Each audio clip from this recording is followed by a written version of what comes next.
السلام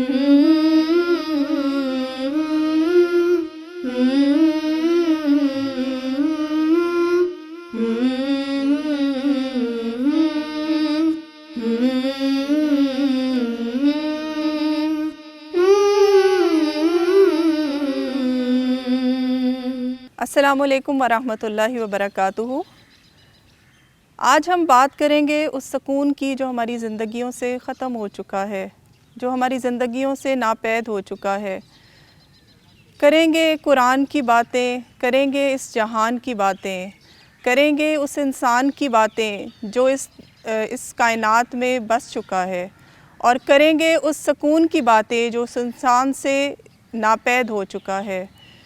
کریں گے اس جہان کی باتیں جہاں ہم جا کر بسنا چاہتے ہیں، اور کریں گے اس فلاح کی باتیں جو ہمیں اس دنیا میں بھی چاہیے اور آخرت میں بھی چاہیے۔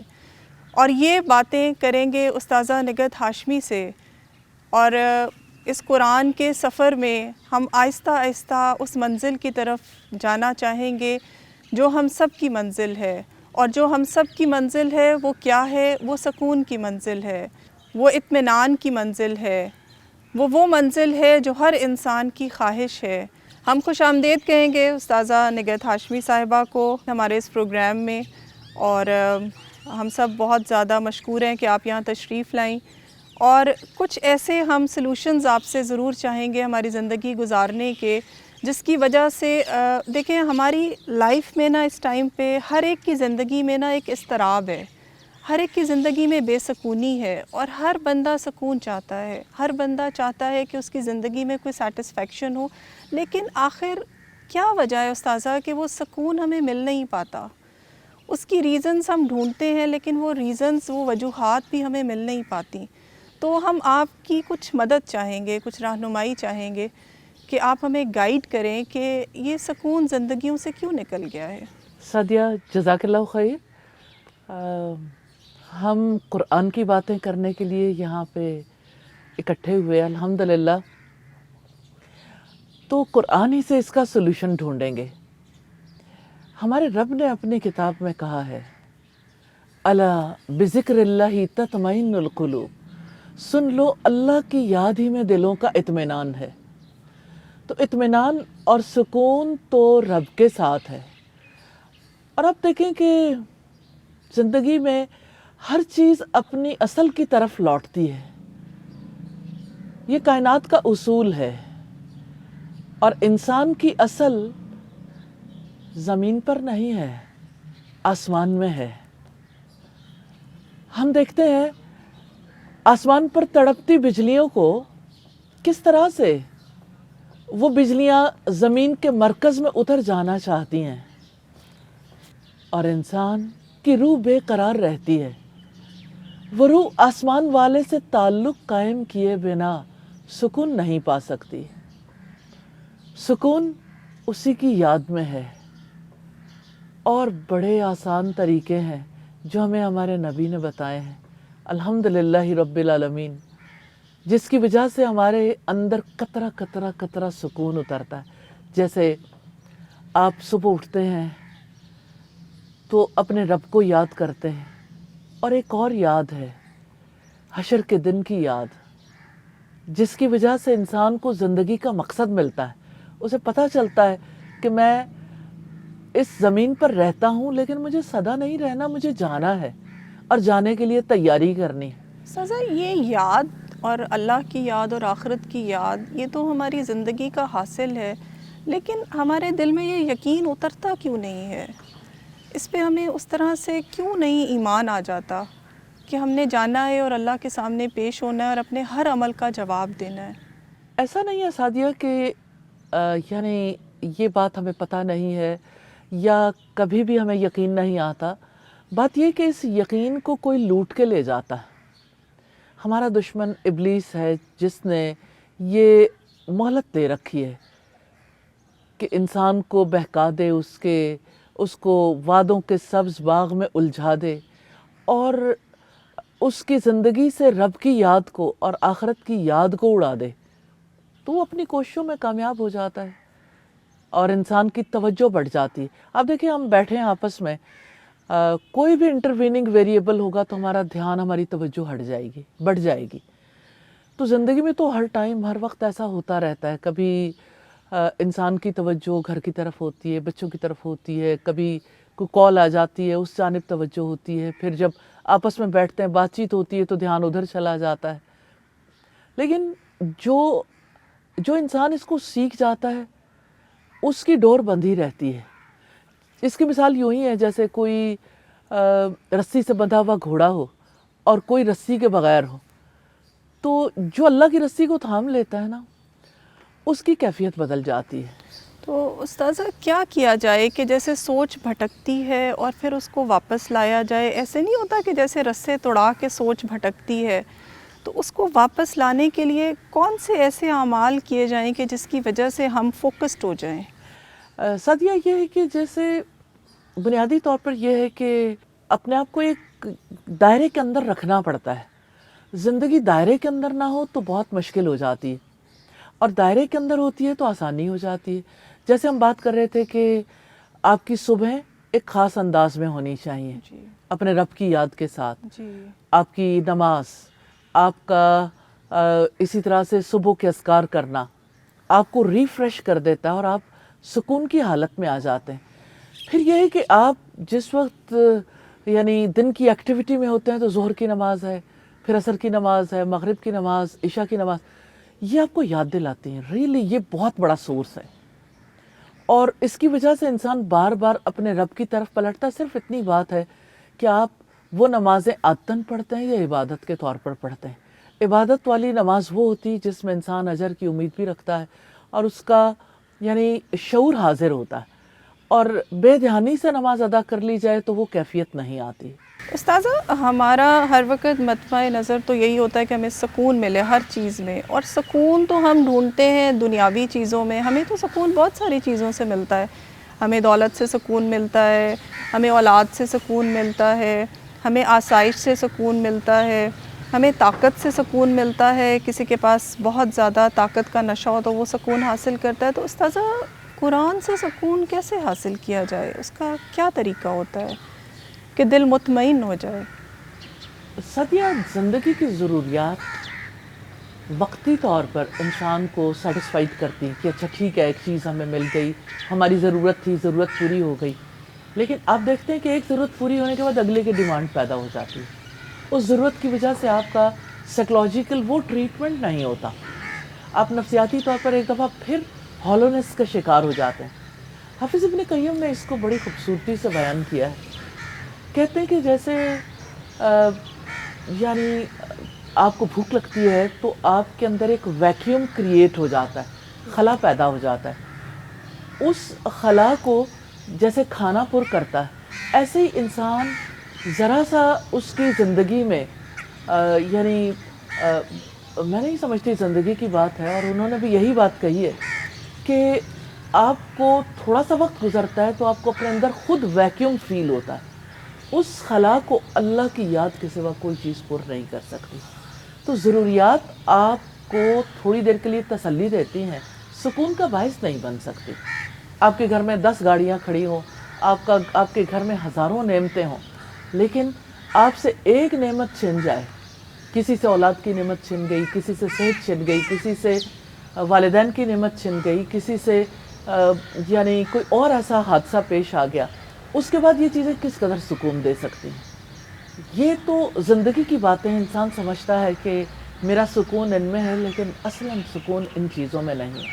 ان چیزوں کی وجہ سے وقتی طور پر انسان اپنے آپ کو اچھا فیل کرتا ہے، اور لائف لانگ بھی بعض اوقات ان چیزوں کی وجہ سے اپنے آپ کو بہتر فیل کرتا ہے، لیکن پرسکون نہیں رہ سکتا. سکون تو اللہ کے ذکر میں، اللہ کی یاد ہی میں. سزا، آپ نے بہت پیاری بات کہی کہ دنیاوی لذتیں ہمیں وقتی طور پر تو سکون دے سکتی ہیں، لیکن دائمی سکون جو ہے وہ نہیں مل سکتا، وہ اللہ کی یاد میں ہی ہے. الحمدللہ بہت پیاری باتیں ہو رہی ہیں استاذہ سے، اور دل میں سکون اتر رہا ہے، اطمینان اتر رہا ہے. ہم تلاش میں ہیں کہ ہمیں زندگیوں میں سکون مل جائے. یہ باتیں جاری رہیں گی. چھوٹی سی بریک پہ جائیں گے، اور بریک کے بعد انشاءاللہ تعالیٰ ہم سلسلے کو کنٹینیو کریں گے.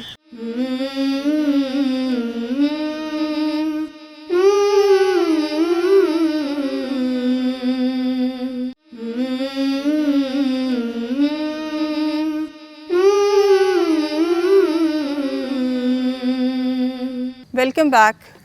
ہم بات کر رہے تھے سکون کی اور تلاش میں ہیں کہ ہمیں زندگیوں میں سکون مل جائے, اور اسی سکون کی تلاش میں استاذہ سے ہم باتیں بھی کچھ کر رہے ہیں, کچھ قرآن کی باتیں ہو رہی ہیں, کچھ زندگی کی باتیں ہو رہی ہیں. استاذہ ہم نے ابھی بات کی کہ سکون جو ہے وہ ہماری روح کی ریکوائرمنٹ ہے نا, لیکن ہم دیکھتے ہیں کہ دنیا میں تو سکون جو ہے وہ تلاش کیا جاتا ہے دنیاوی لذتوں میں, جیسے موسیقی کو کہا جاتا ہے کہ موسیقی روح کی غذا ہے. لیکن پھر ہم یہ بھی دیکھتے ہیں کہ وہ لوگ جو موسیقی سے وابستہ ہیں, وہ لوگ جو شوبز سے وابستہ ہیں, وہ لوگ جو ان چیزوں کے اندر اطمینان ڈھونڈتے ہیں, سکون تو ان کو بھی نہیں ملا. سکون تو ان کی بھی زندگیوں سے ناپید ہے, بلکہ وہ زیادہ بے قرار ہوتے ہیں, وہ زیادہ مضطرب ہوتے ہیں. تو کیا وجہ ہے کہ ہمیں, جیسے بہت سارے لوگ ہم نے ایسے دیکھے, ایگزامپلز ہیں ہمیں ملتی ہیں, جو وہ دنیا چھوڑ کے جو ہے وہ اس طرف آئے کہ ہمیں کہیں بھی راحت نہیں ہے. تو کیا طریقہ اڈاپٹ کیا جائے؟ سعدیہ یہ تو ٹرو ہے, یہ سچ ہے کہ سکون کو ان وادیوں میں تلاش کیا جاتا ہے جہاں سکون ہے ہی نہیں, جیسے مولانا ابوالکلام آزاد نے کہا. تو آپ یہ دیکھیں کہ ایک چیز کہیں ہے ہی نہیں, موجود ہی نہیں ہے, آپ وہاں سے تلاش بھی کریں گے تو آپ کو کیسے مل سکتی ہے؟ آپ وہی چیز حاصل کر سکتے ہیں نا جو موجود ہو. جی. تو غیر موجود کو کنسیڈر کرنا, تصور کرنے سے وہ ممکن تو نہیں ہو جاتا. دوسری بات یہ ہے کہ جیسے آپ کو مال مل جائے, دولت مل جائے, محلات مل جائے, اقتدار مل جائے, تو کوئی بھی بوڑھا پیدا ہو سکتا ہے کہ جو ان ساری سہولیات کو اور ان ساری آسائشوں کو چھوڑ کر نروان کی خاطر نکل جائے جنگلوں میں. یہ انسان ہے. انسان کا صرف مادی وجود نہیں ہے, انسان کا روحانی وجود بھی ہے, فکری وجود بھی ہے. اور آپ نے جیسے کہا نا موسیقی کے بارے میں کہا جاتا ہے کہ روح کی غذا ہے, تو آپ یہ دیکھیے کہ ہماری صرف روح ہی نہیں ہے. اگر ہم لمحے بھر کے لیے کنسیڈر کر لیں, ہماری عقل بھی ہے. موسیقی یا اسی طرح سے بہت ساری چیزیں ہیں جو انسان کو غفلت میں مبتلا کرتی ہیں. جو چیز انسان کو اپنے رب سے, اپنے کریٹر سے, اپنے خالق سے, اپنی زندگی کے مقصد سے غافل کر دے, وہ چیز انسان کی فکر کو منتشر کر دیتی. جیسے انسان نشہ کرتا ہے تو نشے میں انسان کی کیفیت فرق ہو جاتی. شراب کا نشہ ہو یا آئس کا ہو یا سزا, یہ تو نشے میں بھی سکون ڈھونڈا جاتا ہے. نشہ کرنے کا بیسک مقصد ہی یہی ہوتا ہے کہ سکون حاصل کیا جائے. سعدیہ سکون نشے میں کہاں ہے؟ ٹیمپریریلی وہ کٹ آف ہونا ہے نا ایک صورتحال سے. جو ہی نشہ ٹوٹے گا پھر وہی بے سکونی ہے. جو لوگ مسلسل نشے میں غرق رہتے ہیں تو جسم ان کا فنا ہو رہا ہوتا ہے. آپ کی عقل جس چیز سے متاثر ہوتی ہے وہ چیز آپ کو کیسے سکون دے سکتی ہے؟ آپ کا ذہن منتشر رہے. آپ دیکھیں, آپ خود ایکسپیرینس بھی کرتی ہوں گی, باقی لوگ بھی ایکسپیرینس کرتے ہوں گے. جو چیز آپ کی فکر کو منتشر کرتی, جس کی وجہ سے آپ کا کوئی فوکس نہیں ہو پاتے, آپ ذہنی طور پر اضطراب میں, تو آپ کی روح کیسے سکون میں آ سکتی؟ سزا, نشہ تو ہر چیز کا ہوتا ہے. دولت کا بھی نشہ ہے, طاقت کا بھی نشہ ہے. یہ سارے نشے ہوتے تو سکون کے لیے ہی ہیں نا. تو کچھ لوگ ایسے بھی ہیں استاذہ جو اس نشے سے بہت سکون حاصل کرتے ہیں, جن کی زندگی کا مقصد ہی یہی نشہ حاصل کرنا ہوتا ہے, اور ساری زندگیاں لگا دیتے ہیں وہ اس نشے کو حاصل کرنے میں. سعدیہ دیکھیں, ایسی بات نہیں ہے کہ انہیں سکون ملتا ہے. آپ یہ کہہ سکتے ہیں کہ ان کی انا کو جو ہے وہ ٹیمپریریلی جو ہے وہ اپنے آپ کو دوسروں سے بہتر خیال کر کے اپنے آپ کو سکون میں محسوس کرتے ہیں, لیکن ریئل سکون نہیں ہے. آپ اگر دیکھنا چاہیں تو ابلیس نے بھی تو ایسا ہی سکون فیل کیا تھا جب اس نے کہا انا خیر من. جب اللہ تعالیٰ نے سجدہ کرنے کا حکم دیا تو اس نے کہا میں اس سے بہتر ہوں. انا پرستی میں انسان کے لیے سکون نہیں ہے, خود پرستی میں انسان کے لیے سکون نہیں ہے. کیا ابلیس اللہ تعالیٰ کی طرف سے رجیم قرار نہیں پایا, اور اس کے بعد وہ کنٹینیوس ایک ایفرٹ میں لگا ہوا ہے, ہر وقت ہر لمحے کسی طرح سے انسان کو برباد کر دے. تو آپ مجھے یہ بتائیے کہ وہاں سکون کیسے ملا اسے؟ اس کے پاس تو سکون نہیں, اور جو اس راستے پہ جاتا ہے ان کے پاس بھی سکون نہیں ہوتا.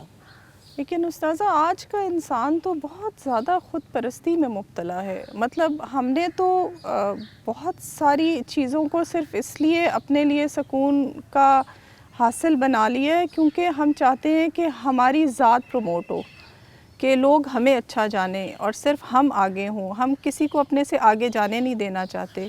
تو کیا ہمیں ری پروگرامنگ کی ضرورت ہے؟ کیا ایسا ہماری زندگیوں میں ہو کہ جس کی وجہ سے ہمارے دل بھی بدل جائے اور ہمارے ذہن بھی بدل جائے؟ بدل نہیں پاتے استاذہ, ہم ہمیشہ اپنی ذات کو آگے رکھتے ہیں.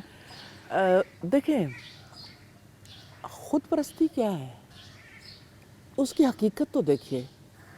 ہم ایک خاص وقت پہ پیدا ہوئے, ایک خاص وقت پہ ہم نے فوت ہو جانا ہے. ہمارے لیے اگر آج صحت ہے تو ہمیں بیماری کا دھڑکا لگا رہتا ہے. آج اگر ہمارے پاس مال ہے تو کل مال چھن جانے کا خطرہ لگا رہتا ہے. اچھا, پھر اگر آپ یہ دیکھیں کہ اگر آج آپ کے پاس وقت ہے تو اس وقت کے چھن جانے کا خطرہ لگا رہتا ہے. ہر چیز تو چینج ہو رہی ہے. ایک سٹیج سے ہم دوسری سٹیج میں انٹر ہو رہے ہیں. ان ساری چیزوں میں خود انسان کی کیا کیفیت ہے؟ دیکھیں, اس میں کوئی شک نہیں کہ ہر ایک نے کوئی نہ کوئی الہ بنا رکھا ہے. ہر ایک کے لیے کوئی نہ کوئی بچھڑا ہے. کسی کے لیے مال, کسی کے لیے طاقت, کسی کے لیے کوئی اور چیز. لیکن بات یہ ہے کہ اس بچھڑے کی پرستش کر کے انسان کو ملتا کیا ہے؟ انسان کو سکون تو نہیں ملتا. انسان پھر اسی اضطراب کا شکار رہتا. اسی وجہ سے تو اللہ تعالیٰ نے سارے انبیاء کے توسط سے ایک ہی حکم دیا, وَاعْبُدُوا اللَّهَ وَلَا تُشْرِكُوا بِهِ شَيْئًا. ایک اللہ کی عبادت کرو, تم اس کے ساتھ کسی کو شریک نہ ٹھہراؤ. کیونکہ انسان کے لیے انتشار, اضطراب, یہ سب سے بڑی تکلیف دہ صورتحال ہے. اور آج کی دنیا میں دیکھیں, بیسٹ سیلنگ میڈیسن امریکہ میں اور دیگر کنٹریز میں کتنی مدت سے ڈپریشن کی میڈیسن جو ہے وہ سب سے زیادہ سیل ہوتی. خود آپ کووڈ میں دیکھیے کتنے بڑے پیمانے پہ لوگ جو ہیں وہ ڈپریشن کا شکار ہوئے. کیا ان کے پاس گاڑیاں نہیں ہیں؟ کیا ان کے پاس طاقت نہیں ہے؟ کیا ان کے پاس زندگی کی دیگر آسائشیں نہیں ہیں؟ سزا یہی تو ٹریجڈی ہو رہی ہے نا ابھی سوسائٹی میں, کہ جیسے جیسے آسائشیں بڑھتی جا رہی ہیں, جیسے جیسے ہماری زندگیاں آسان ہوتی جا رہی ہیں فزیکلی, ہم مینٹلی ڈپریشن کا شکار ہو رہے ہیں, انگزائٹی میں جا رہے ہیں. اس ٹائم تو جو ینگ بچے ہیں, جو ہماری یوتھ ہے, وہ بہت زیادہ ڈپریشن کا شکار ہو رہی ہے, انگزائٹی کا شکار ہو رہی ہے. ان کی زندگیوں میں اضطراب ہے. اور اصل میں یہی تو ہم آپ سے, جو ہمارا بیٹھنے کا مقصد ہے, ہم آپ سے باتیں کرنا چاہتے ہیں اس لیے کہ تاکہ ان کی زندگیوں میں سکون ڈھونڈنے کے لیے ہم کو سلوشن آپ سے ڈھونڈ سکیں. سولوشن تو ایک ہی ہے, اس مائنڈ کو ری پروگرام کرنے کی ضرورت ہے. آپ کا مائنڈ کنڈیشنڈ ہے, سوچنے کے قابل بھی نہیں رہا. معذرت کے ساتھ مراد یہ ہے کہ جس صورتحال میں ہمارا ذہن تیار ہو گیا اس کے ڈیسیجنز بھی ہم نہیں کرتے, اس کا فیصلہ بھی کوئی اور کرتا ہے. تو یہ دیکھیں, ایسا نہیں لگتا کہ جیسے ایک بھاگ دوڑ لگی ہوئی ہے. مجھے یاد آتا ہے, میں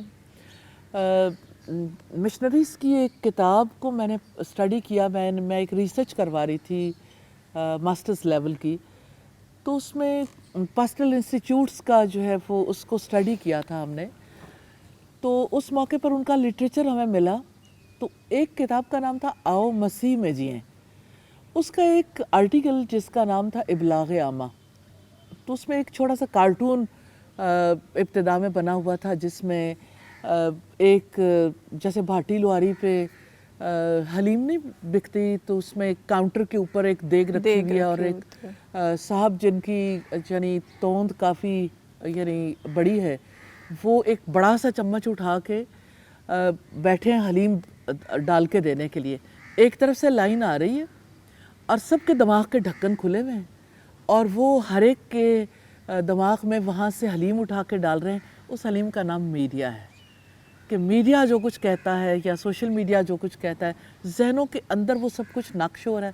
اب یہ کنڈیشن مائنڈ کھلے ڈھکن کے ساتھ دوسری طرف جا رہے ہیں.